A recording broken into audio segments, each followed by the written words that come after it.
जेतान की इस जोशीली विशाल आम सभा के अंदर मनसा सिंह हिंदुस्तान के अंदर दलित शोषित पीड़ित मजलूम और कमेरे किसान की उमड़ती हुई आवाज छोटे भाई चंद्रशेखर जी आजाद, मेरे बड़े भाई और आजाद समाज पार्टी आरएलपी गठबंधन से जैतान से चुनाव लड़ रहे सरकार के पूर्व मंत्री दिलीप जी चौधरी साहब, मेड़ता की विधायक, हमेशा सड़क से लेकर सदन तक सर्व समाज की लड़ाई लड़ने वाली बहन इंदिरा बावरी जी, एसपी नेता अनिल जी, आरएलपी नेता माधु जी, सम्मानित मंच, उपस्थित मौजूद बुजुर्गों, नौजवान साथियों, हजारों की तादाद में आकर जो आपने संदेश इस चुनाव के अंदर दिया है और आपका जोश देख के लग रहा है कि जैतान की सीट केतली के खाते के अंदर आ गई। वैसे जब मैंने पार्टी बनाई थी तब मेरे सामने दो चुनाव चिन्ह मुझे पसंद आए थे, एक बोतल और एक केतली। दोनों तो मैं ले नहीं सकता था। मैंने पहले बोतल ली ताकि वसुंधरा वाली बोतल से मुकाबला कर सके। वसुंधरा की दारू की बोतल थी, मेरी पानी की बोतल। धीरे धीरे वसुंधरा को भगा दिया, पानी की बोतल छा गई राजस्थान में। चंद्रशेखर जी ने दिमाग से काम लिया और मोदी की चाय की केतली अपने पास खींच लिया।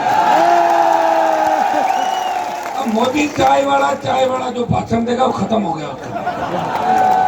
तो केतली हमारे पास है तो फिर चाय कैसे बनाएगा, चाय कैसे डालेगा, चाय कैसे बेचेगा? केतली में ले आए, बोतल भी ले आए। केतली को वोटों से भर दो और सर्दी का टाइम आ रहा है, गरम गरम चाय भी केतली से पिलाएंगे। भाइयों, ये हमारे संघर्ष का ही परिणाम है। जब लोकसभा के अंदर मैंने तेजाजी महाराज का जयकारा लगाया था तो मोदी जी, आप वीडियो देखना, बगल की सीट पे मोदी जी, राजनाथ सिंह बैठे हुए सारे। उन्होंने कहा खुश तेजाजी, नहीं जानते, सही बात, वो कह रहे ना गुजरात के रहने वाले, सारी बात। लेकिन कल करनाल में तेजाजी के धोख दिलवा दी मोदी से मैंने। हमारी और भाई चंद्रशेखर जी आजाद की जो सभाएं राजस्थान के अंदर चल रही है, कांग्रेस बीजेपी परेशान है। ये दोनों मिलके पता नहीं गठबंधन को कहां तक लेके जाएंगे, देश की सियासत भी बदल सकती है।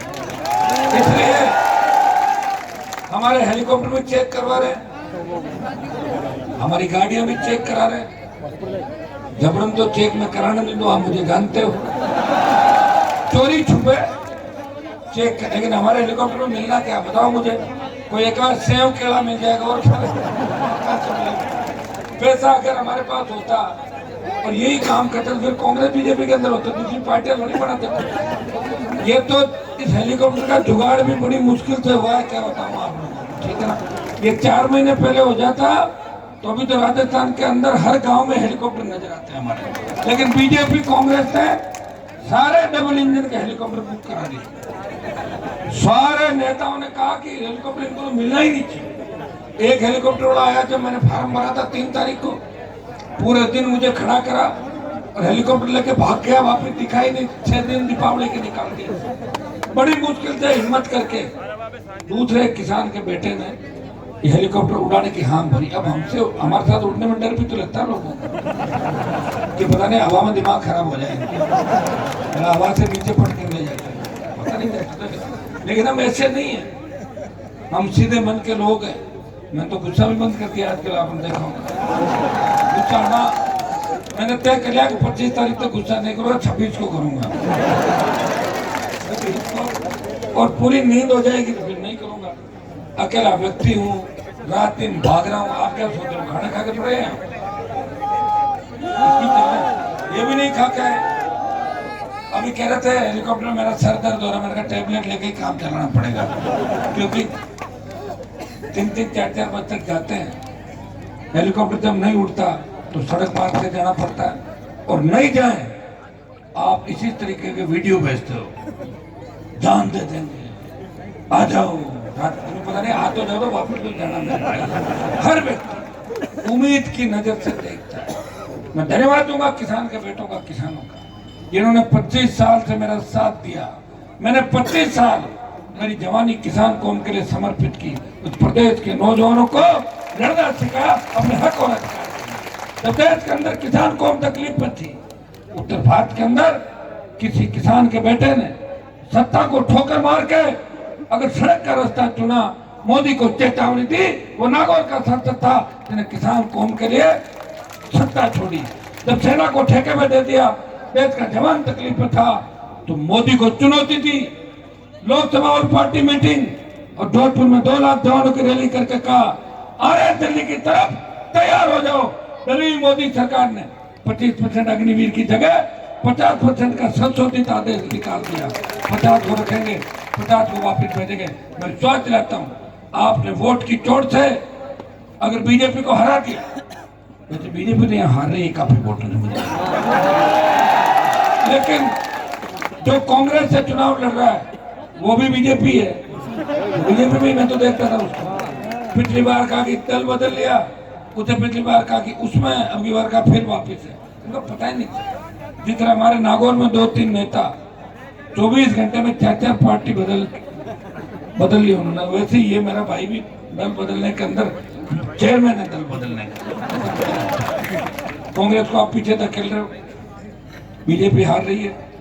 भाइयों, मैं बीजेपी के अंदर था, गठबंधन में था। बढ़ती हुई महंगाई, ईआरसीपी विशेष राज्य का दर्जा, बेरोजगारी, इन तमाम मुद्दों के लिए अगर देश का एकमात्र सांसद जो हर वर्ग सर्व समाज की पैरोकारी करता है, दलितों पे बढ़ते अत्याचार की बात अगर लोकसभा के अंदर मजबूती से उठाता है कि मेरे भाइयों को न्याय मिलना चाहिए।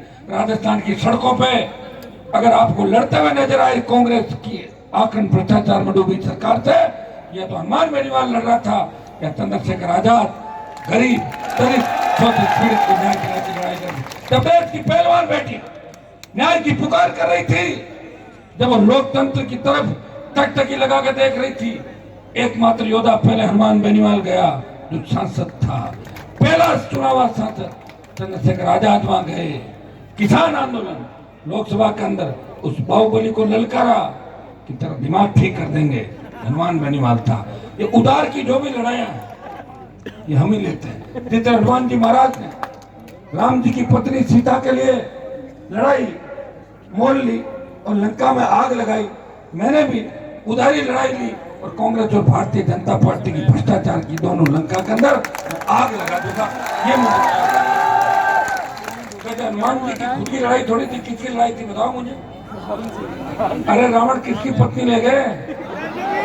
तो हनुमान जी तो सेवक थे, वो तो कूद पड़े, लंका में आग लगाई, अलग अलग ठोका गोटे। जो गोटा नहीं दे रहे आज मुझे, चलो अगली बार देखना मुझे। हाँ, वो घुमा देंगे और घुमा देंगे, मैं बैठता पड़ेगा। भाइयों, अब मैं आज मैं लंबी बात यह नहीं कहूंगा। कल भी 6 घंटे सड़क से चलना पड़ा था। रुको भैया, आएंगे तो अब चंद्रशेखर जी मेरे बात बोलेंगे, 1-2 बात करके मेरी बात समाप्त करूंगा। हमारी बहन बेटे सुरक्षित रहे। अपराध की कालिक जो राजस्थान के माथे पे पोती गई, वे भ्रष्टाचार, लोग अपने आप को सुरक्षित महसूस कैसे करें?